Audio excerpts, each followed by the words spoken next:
Everyone welcome to Gowri's curry corner. நாம் இன்னைக்கு பார்க்க போகிற ரெசிபி ஒரு சிம்பிளான ஒரு புலாவுங்க. தேவையான பொருட்களை பார்த்துடலாமா?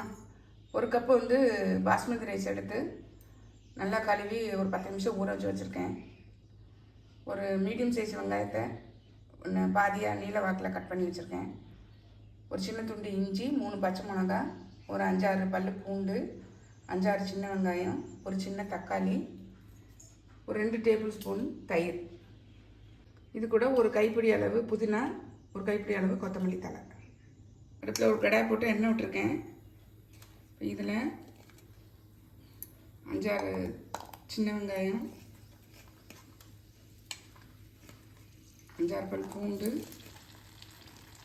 ஒரு சின்ன துண்டு இஞ்சி, ரஃப்பாக கட் பண்ண ஒரு மீடியம் சைஸ் வெங்காயம் இதை நல்லா வதங்கட்டும்.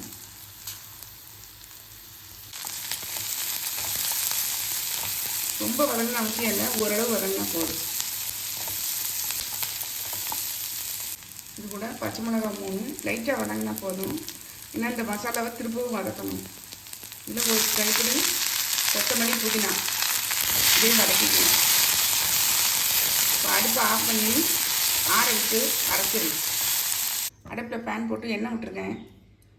1 ஸ்பூன் நெய் விட்டுக்கலாம்.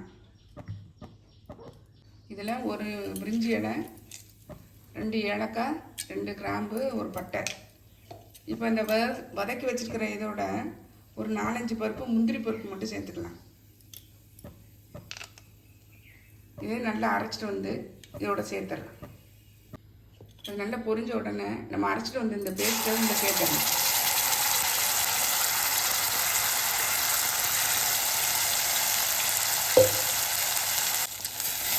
நல்லா வதக்கிக்கலாம். நீங்கள் அடிக்கிற மாதிரி இருக்கும். நீங்கள் சிம்மில் வச்சுக்கோங்க. இதில் தக்காளி சேர்த்துடலாம். தக்காளி ரொம்ப வதங்கணும்னு அவசியம் இல்லை, லைட்டாக வதங்கினா போதும்.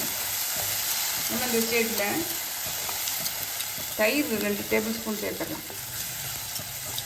இதெல்லாம் கொஞ்சம் வதங்கட்டும். இது கூட 1/2 டீஸ்பூன் கரம் மசாலா சேர்த்துக்கலாம். வெங்காயம் ஸ்டிப் பண்ணிடலாம். நீங்கள் இப்போ இதில் நம்ம ரைஸு சேர்த்துடலாம். நம்ம இந்த ஸ்டேஜில் ரைஸ் சேர்த்துடலாம்.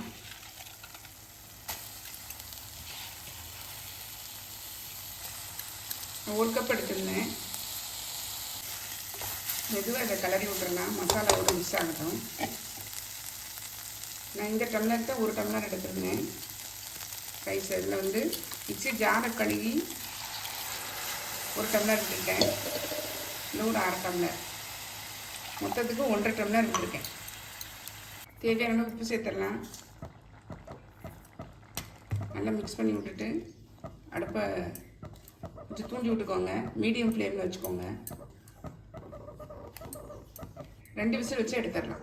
மீடியம் ஃப்ளேமில் 1 விசிலும், சிம்மில் 1 விசிலும் வச்சு நம்ம எடுத்துடலாம்.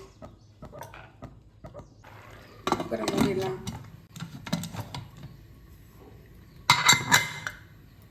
நம்ம இப்போ குக்கர் ப்ரெஷர் இறங்கிடுச்சு. ஓப்பன் பண்ணி பார்த்துடலாம். பாருங்கள், சூப்பராக ரெடியாக இருக்குது.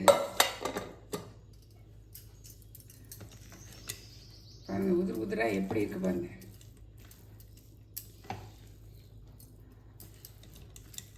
செம்மையாக ரெடியாக இருக்குங்க.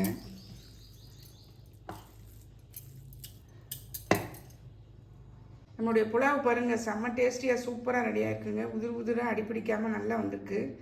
கண்டிப்பாக ட்ரை பண்ணி பாருங்கள். ட்ரை பண்ணி பார்த்து கமெண்ட்டில் சொல்லுங்கள். லைக் பண்ணுங்கள், ஷேர் பண்ணுங்கள், சப்ஸ்கிரைப் பண்ணுங்கள். பக்கத்தில் உள்ள பெல் ஐக்கானை கிளிக் பண்ணுங்கள். நாளைக்கு வேறு ரெசிபியில் உங்களை சந்திக்கிறேன். பை. தேங்க்யூ.